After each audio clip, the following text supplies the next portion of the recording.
ya deben de regularizar ya su situación, si no ya se va a ver muy mal. Bueno, vamos a ver si aquí está lo que sigue. Sí, ya vimos la introducción, ya más o menos, ¿verdad? Vamos a empezar con sistemas de un grado de libertad. ¿Cómo vamos a analizar esto? Primer tema. Bueno, como en cualquier análisis estructural, para un análisis dinámico debemos seleccionar los grados de libertad activos en la estructura por analizar, recordando que un grado de libertad se define como la coordenada generalizada de un posible desplazamiento o giro, importante para definir la configuración deformada de la estructura por analizar. Aquí está la definición, vamos a decir, de coordenada generalizada. ¿De acuerdo? Ustedes cuando estuvieron en análisis estructural, numeraban sus grados de libertad y no eran más que los posibles movimientos que tenía la estructura. Sin embargo, los grados de libertad en un análisis estructural dinámico se seleccionan en dirección donde pueden generarse fuerzas de inercia importantes. O sea que aquí está la clave. Los grados de libertad en dinámica son diferentes a los grados de libertad de estática y solamente vamos a marcarlos o a indicarlos en donde se puedan generar fuerzas de inercia importantes. Por ejemplo, aquí, en esta viga, ustedes si analizan esta viga con el método de las rigideces, pues pondrían tal vez un nodo, pondrían un nodo aquí, otro nodo acá, y al final de cuentas tendrían 3 grados de libertad por nodo, ¿verdad? Eso sería más o menos si pongo esos tres nodos, ¿no? En análisis, digamos, dinámico, no. En análisis dinámico solamente pondríamos donde está la masa, que sería la fuerza excitadora en este lugar, y solamente aquí sería un grado de libertad. Entonces nuestro sistema, aunque es complejo, es una viga, pues puede tener más nodos. O imagínense que yo le pongo más puntos, ¿no? Aquí. Y cada punto que yo ponga en análisis estático son 3 grados de libertad por nodo. Pues me harían muchísimas ecuaciones. Sin embargo, en dinámica, donde están las fuerzas excitadoras o donde están las masas, son los lugares importantes, puesto que son donde se generan las fuerzas de inercia. Entonces, esta viga, que está sencilla, que en estática podía tener muchos grados de libertad, en dinámica solamente un grado de libertad. Al igual el marquito que tenemos a la derecha, pues aquí tenemos una fuerza horizontal. Vamos a considerar que la masa del piso se concentra en esta zona y todo este movimiento lateral lo puedo referenciar como un sistema de un grado de libertad. Al igual que la viga en voladizo, aunque tenga carga en toda la viga, el único punto característico del movimiento y con el que quedaría todo definido sería con el movimiento de la esquina.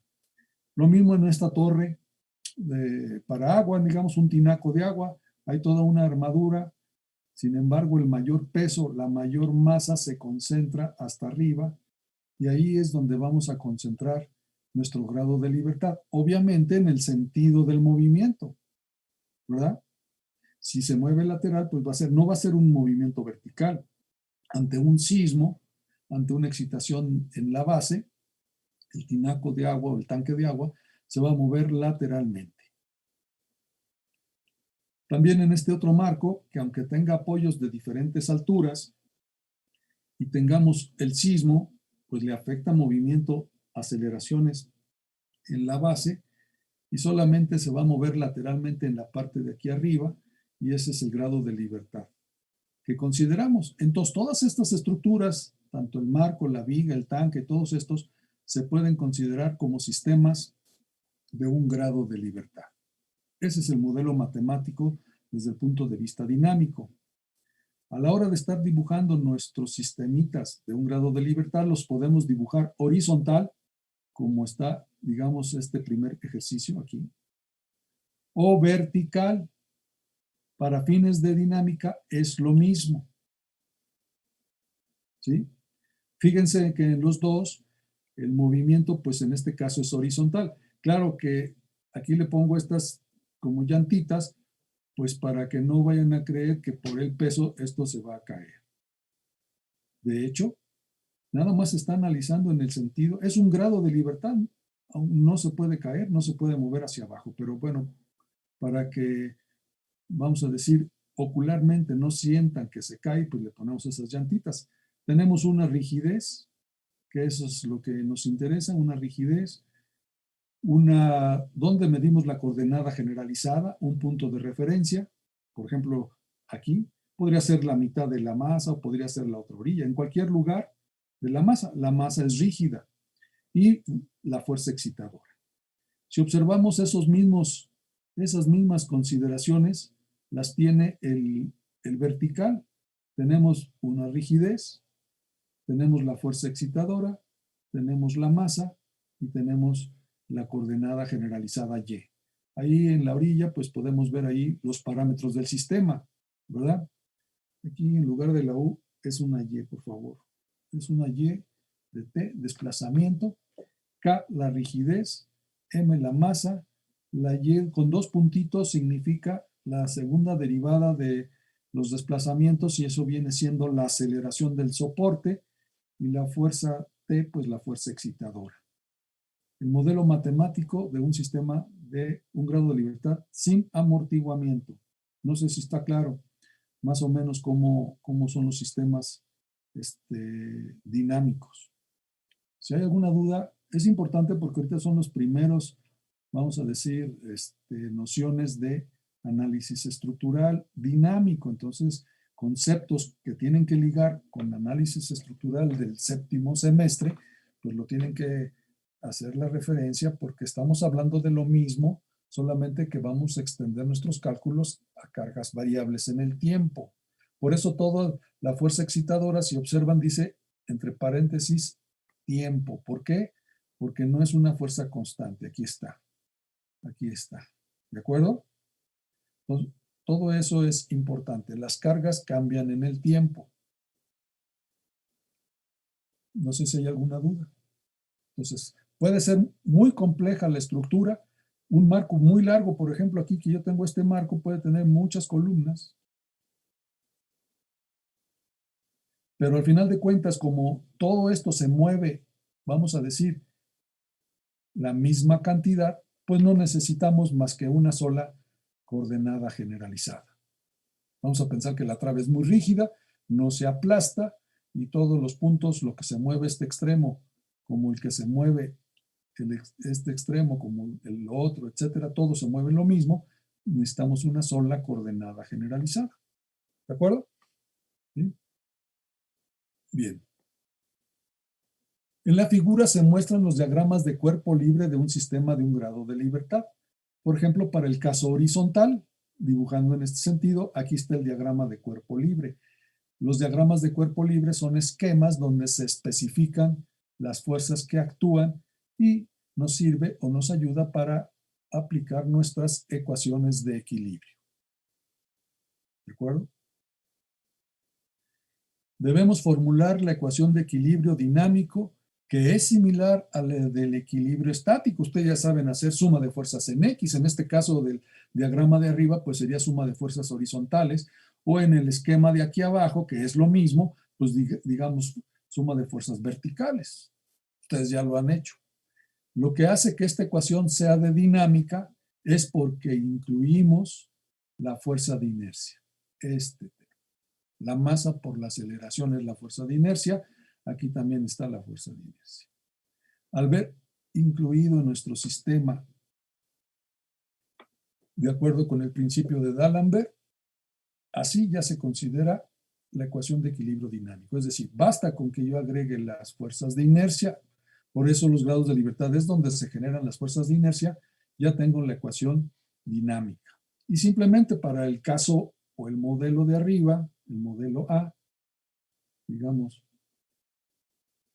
este modelo A, hacemos suma de fuerzas en X, o para el modelo B, suma de fuerzas en Y. Al final de cuentas, los dos llegan a las mismas ecuaciones. Suma de fuerzas, aquí lo estamos viendo, Ft, consideramos, por ejemplo, para el caso de arriba, el modelo A, la dirección positiva hacia la derecha. Hacia la derecha, digamos, hacia acá va la positiva, ¿no? Claro que al contrario sería negativo. Aquí en el modelo V, que es vertical, positivo es hacia abajo. Hacia arriba sería negativo. Y eso es lo que nos dice la ecuación, suma de fuerzas en la dirección correspondiente, ya sea X o Y, depende de cuál sistema. Aquí es lo mismo. Resultaría la fuerza T siempre va en la dirección positiva, fíjense aquí, hacia la derecha, o aquí hacia abajo y en el diagrama de cuerpo libre hacia abajo. Menos la fuerza de inercia, esa se opone al movimiento, y menos la rigidez del resorte, es decir, la fuerza del resorte, que es lo que nos da el equilibrio, igual a cero.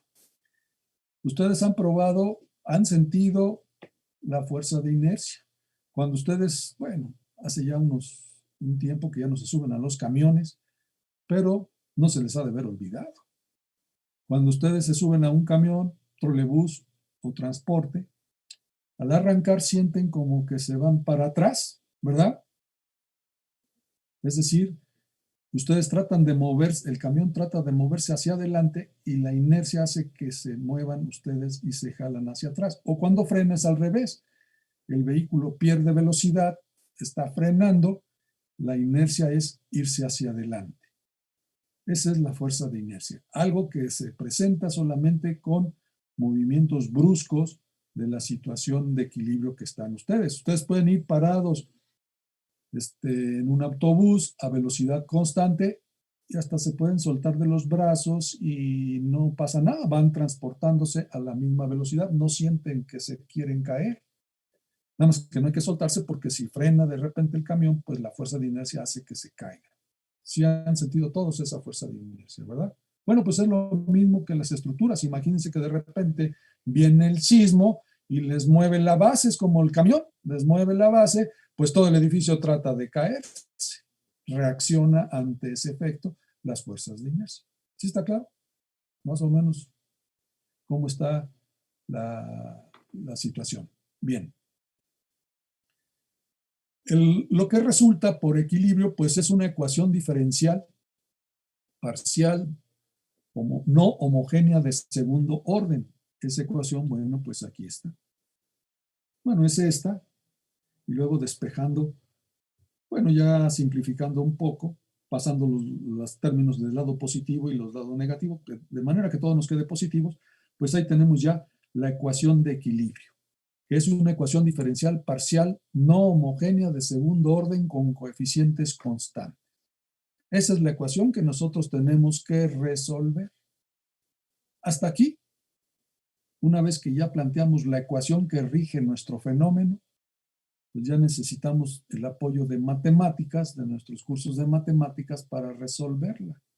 ¿Se acuerdan cómo se resuelve esta ecuación diferencial? Ahí entonces están los límites de que podemos o no podemos resolver los análisis estructurales. Nuestro análisis dinámico terminó en que yo pueda y sepa plantear esta ecuación. Ya se la pasamos a los matemáticos, ahora resuélvenmela. Pero desafortunadamente el que lo tiene que resolver son ustedes. ¿Ya no se acuerdan de sus clases de matemáticas? ¿Nadie? Bueno, pues hay que hacer un repasito de cómo se resuelven las ecuaciones diferenciales. Porque si no, todo lo que estemos platicando aquí, pues va a estar como que oscuro, no van a saber de qué estoy hablando, porque lo vamos a resolver y vamos a continuar con el curso. Pero si tienen muchos conceptos que no se entienden, van teniendo muchas lagunas, pues es probable que no le entiendan al curso. Y ustedes tienen que saber resolver ecuaciones de este estilo, que son como ecuaciones diferencial parcial, no homogénea de segundo orden con coeficientes constantes. Si yo voy a un libro de matemáticas y busco este tipo de expresión, me dice que esa se trata con esa definición que está ahí escrita. ¿De acuerdo? Aquí la tenemos. Bueno, pues la solución de esta ecuación diferencial puede hacerse de dos maneras. Una manera, pues es la solución matemática, sabiendo manejar matemáticamente el problema. Para eso nos sirven nuestras clases que ya tomamos de matemáticas. Ahorita ya no llevan matemáticas, ¿verdad? Ya pasaron a la historia y ya no se acuerdan. O la otra forma es un método numérico, pero esto pues en sistemas ya tampoco llevan métodos numéricos. ¿Y ahora qué vamos a hacer? Pues a recordar sus procedimientos. Por eso la tarea importante está aquí abajo.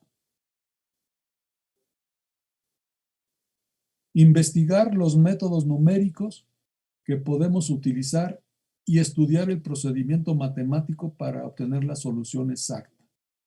Recordar pues los cursos de matemáticas y de sistemas donde se ven ahí pues los métodos numéricos. No sé si en sistemas les dan métodos numéricos o ya en la escuela ya no, eso pasó a la historia o cómo.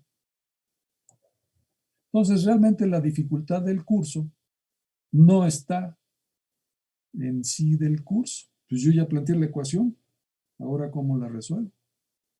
Ahí está el detalle. Entonces, ustedes mismos pueden darse cuenta en dónde está la problemática de esta materia, que no sabemos matemáticas o que no sabemos métodos numéricos. Por eso es esta primera tarea de investigar, pues recordarlos, hacer un resumen y enviarlo. Ya también les envié al Dropbox la forma de cómo deben enviar las tareas. Es importante que en la casilla que nos muestra el Dropbox dice nombre. No me pongan el nombre, pongan su número de boleto. Yo tengo muchos alumnos, imagínense con el nombre, unos les ponen el nombre, el segundo nombre, les ponen el primer apellido, pues nunca los localizaría. Yo tengo un programa que una vez que llega la información al Dropbox, la clasifica en carpetas de acuerdo al número de boleta. Si ve que una tarea, bueno, un archivo, porque son archivos los que mandan, un archivo no empieza con el número de boleta o no encuentra la carpeta donde archivarla, pues la desecha, como si no hubieran entregado nada. Entonces, si ya alguien quiere entrar todavía, ya estamos bien tardes. ¿Quién quiere entrar? Vean nada más. Tenemos que poner ya un control del tiempo, como en la escuela, ¿no? Pues ya cerrarle la entrada, ¿no? Porque pues, no es posible que pues sigan entrando, si nos interrumpe, y más que aquí el tiempo está contadito, ¿no? Entonces, esta primera semana, bueno, pues hay ciertas tolerancias, pero ya para la próxima semana, pues sí vamos a tratar ya de cerrar el salón. Luego dicen, no, es que ya trato 10 minutos de estar entrando. No, pues es que ya está cerrada la sala. Ya no vas a entrar. Ya ni le sigas esperando, ¿verdad? Para que puedan llegar, por eso les doy 15 minutos para que puedan registrar su asistencia. 15 minutos antes es más que suficiente, pero bueno. Entonces, ¿en qué estaba? En que sí necesitamos conocer pues los métodos aproximados, métodos numéricos y la solución exacta. ¿Cuántos conocen ahí? ¿Se acuerdan cómo hacerlo? A lo mejor por ahí, no los puedo ver a todos así en la pantalla, a lo mejor alguno sí, alguno pues medio se acuerda. Entonces lo que se trata aquí tampoco va a ser un examen de matemáticas ahorita, pero tengan la responsabilidad de que si no se regularizan en esos temas, y cuando menos no les estoy pidiendo como en matemáticas resolver todas las ecuaciones diferenciales que hay. Hay muchas y de muchos tipos, y cada una tendrá su secuencia diferente, sus, vamos a decir, trucos matemáticos para lograr la solución más fácil, llegar más fácil. Aquí lo único que tenemos que hacer es resolver esta ecuación que está ahí en el cuadrito rojo, está aquí abajo. Esa es la ecuación diferencial de equilibrio que tenemos. Tenemos una masa, una coordenada y su aceleración, la rigidez, el desplazamiento y la fuerza excitadora. El modelo matemático es tan sencillo que nada más abarca esto. Ahí está. Es todo. Esto no nos puede dar más complejidad que la ecuación que está ahí. Entonces, con que sepamos resolver bien esta ecuación, estamos de acuerdo. Nosotros, pues no voy a esperar a que estudien matemáticas, vamos a continuar, pero sí es necesario que repasen para que todos los temas que se van viendo, pues no lo vean como lagunas, como que está abstracto, como que pues, está imposible esta materia. Desafortunadamente, el sismo y muchas cosas que le pasan a la estructura implican dinámica. Es más, por reglamentación, si ya empezaron a ver la reglamentación, prácticamente los edificios que no es necesario hacer un análisis dinámico son ya muy poquitos, los que están muy chaparritos, 2, 3 pisos. Ya si tiene 4, 5, 6 o son edificios altos, es imprescindible el análisis dinámico.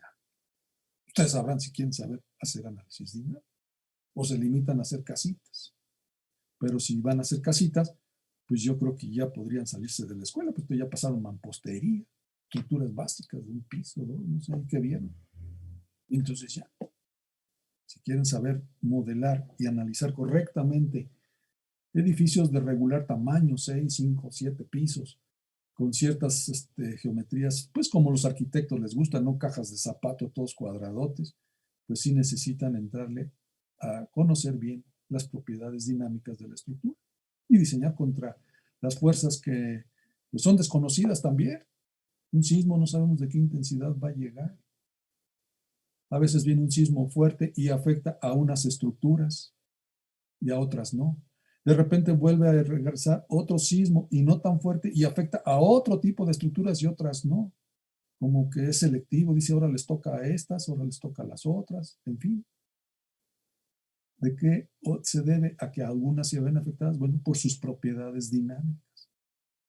Unas tienen ciertas propiedades que hacen que sean más vulnerables a ciertos efectos y otras tienen pues otras propiedades diferentes que los únicos que lo afectan son otro tipo de sismos, a lo mejor los más raros, entonces esas estructuras estarán más protegidas, ¿de acuerdo? Entonces es importante conocer dinámica.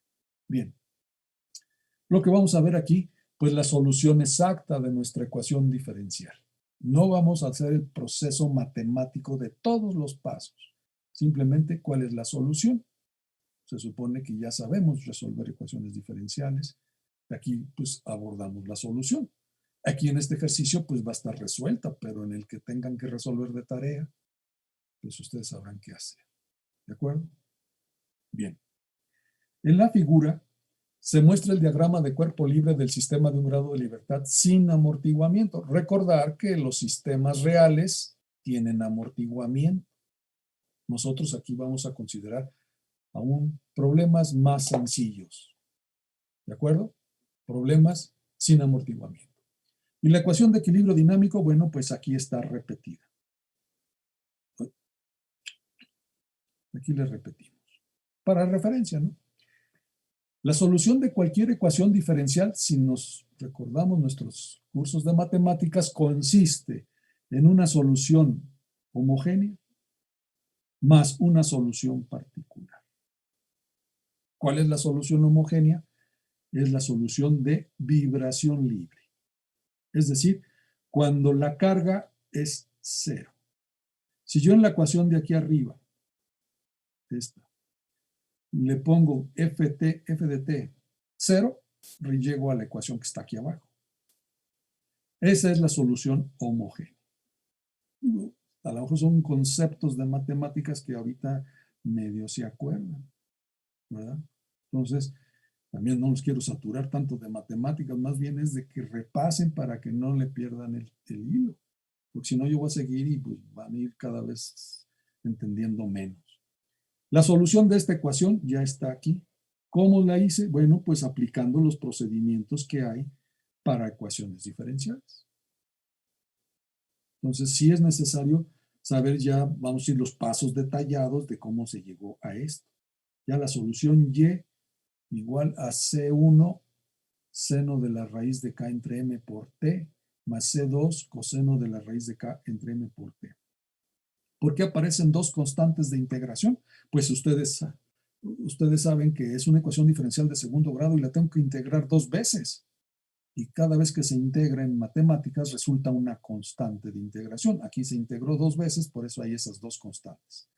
Si llamamos a la cantidad W la raíz de K entre M, bueno, se puede simplificar un poquito la expresión, llegando finalmente pues a la ecuación que está aquí abajo. Es la ecuación solución de nuestro problema. Las constantes C1 y la constante C2 se van a obtener de acuerdo a las condiciones iniciales del problema. ¿Cómo son las condiciones iniciales? En el tiempo t igual a 0. Y ahí es donde vamos a ver las condiciones iniciales, cuando t es igual a 0. ¿Qué condición inicial necesitamos definir? La velocidad y el desplazamiento inicial. La velocidad pues, es la derivada nada más. Entonces yo necesito dos condiciones iniciales, el desplazamiento y la velocidad. Si yo hago una gráfica de esta función, que otra vez aquí está, lo obtenemos ahí, es una oscilación armónica. La máxima deformación que sufre la masa se le llama amplitud. La distancia entre dos picos, el periodo de la estructura, y es igual a 2pi entre omega, siendo omega, pues el valor que tenemos de este lado. Le borré ahí un poquito porque como que se tachó. ¿Sí está claro? Vemos que las condiciones iniciales, aquí está, el desplazamiento inicial, ven, ahí está la cota, ¿no? Y la velocidad, ¿qué viene siendo la derivada de esto? Bueno, por eso es la tangente. Aquí está la velocidad inicial. Entonces es importante entenderle cómo es el movimiento oscilatorio de nuestra solución. ¿De acuerdo? Ahorita pues no están definidas C1 y C2 porque va a depender ya de un problema pues ya con datos. Pero ya lo resolvimos, ahí está todo. ¿Sí está claro? Les voy a borrar todo para que lo vean. Y si pueden tomarle la captura de la imagen, bueno, ahí está. Como ven, la velocidad es la tangente a la curva. ¿Por qué? Porque la velocidad es la derivada y por definición de matemáticas la derivada es la tangente. Yo grafico esta función y que está aquí con una condición inicial y0 y con una velocidad inicial, pues voy a hacer esto. Y ahí me queda la curva. ¿Sí está claro? Esta es la curva. Bueno, pues esperaba que sí fuera una onda senoidal combinada con una onda de coseno, ¿verdad? Una onda seno con una coseno. ¿Sí? Entonces, miren, para que no se me saturen muchas matemáticas, yo sé que esta hay que llevarla con calma y sí estudien, porque si sigue avanzando el curso y no han repasado o recordado algunas cosas, pues sí se les va a hacer muy difícil. Entonces, fíjense bien, ya resolvimos la ecuación de un problema tan sencillo. Lo que nos faltaría es ver problemas donde tengamos condiciones iniciales y ya numéricamente pues evaluar bien todos estos datos. Ahorita pues son unas constantes ahí nada más para que se enteraran de la, vamos a decir, de la gráfica. El periodo pues es la distancia entre dos, digamos, cimas o dos valles abajo o los puntos medios, ¿no? Es la misma distancia, es un movimiento armónico. ¿De acuerdo? Entonces, ahí le voy a dejar la clase. Vamos a terminar tomando la fotografía de los que faltaron para la asistencia. ¿O todos pasaron por la lista? ¿Sí? Sí, sí, profesor. Ahorita, pues, las evidencias tienen que ser fotográficas, pero la lista, para eso lo hice automatizado, porque imagínense estar preguntándole el número de boleta a cada uno presente y eso, pues, aquí nos pasaríamos, pues, cuando menos unos 10 o 15 minutos, entonces no es caso. Bueno, entonces traten de repasar sus tareas, pues sus